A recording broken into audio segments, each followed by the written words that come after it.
If not, on this vote, the yeas are 50 and the nays are 50.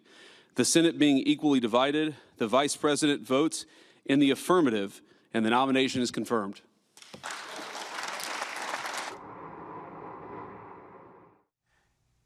All right, so there you have it. JD Vance coming in, making the tie-breaking vote.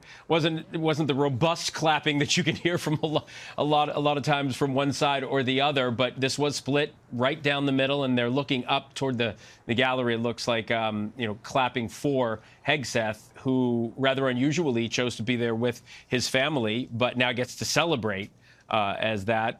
Let's listen into Senator Thune. And lay it upon the table, and the President be immediately notified of the Senate's action. Further, that the mandatory quorum call with respect to the Noem nomination be waived. Is there objection? Without objection, the clerk will report the motion to invoke cloture. Cloture motion. We, the undersigned senators, in accordance with the provisions of Rule 22 of the Standing Rules of the Senate, do hereby move to bring to a close debate on the nomination of Kristi Noem of South Dakota to be Secretary of Homeland Security. Signed by 17 senators.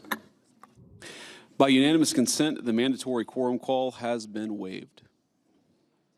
The question is it the sense of the Senate that debate on the nomination of Kristi Noem of South Dakota to be Secretary of Homeland Security shall be brought to a close?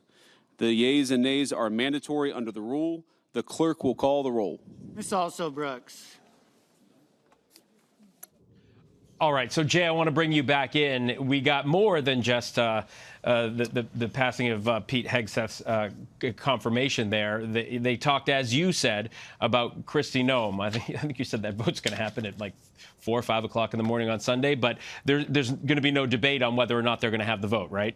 You set them up, knock them down, Phil. We're just trying to get these done fast in the Senate. So now they're teeing up a procedural vote on Kristi Noem, which, if/when it passes, because it will pass, will then begin what's called the procedural clock in the Senate. I won't bore you with it, but essentially it puts us on track for Kristi Noem's official vote to be sometime early Sunday morning, again, 4 or 5 a.m. So once this vote passes, it starts that clock, and then the Senate has to come back Sunday morning and officially vote to confirm Noem. And they're doing all of this because they're trying to move very quickly to install Donald Trump's cabinet, particularly because they're under pressure from Republicans in their own ranks, particularly further right Republicans, to do this fast. Some have issued statements saying that they don't believe this process is happening fast enough. And frankly, they're under pressure from the White House too, Phil. And one more thing, we just got a statement from Mitch McConnell, who walks us through why he cast that 11th hour no vote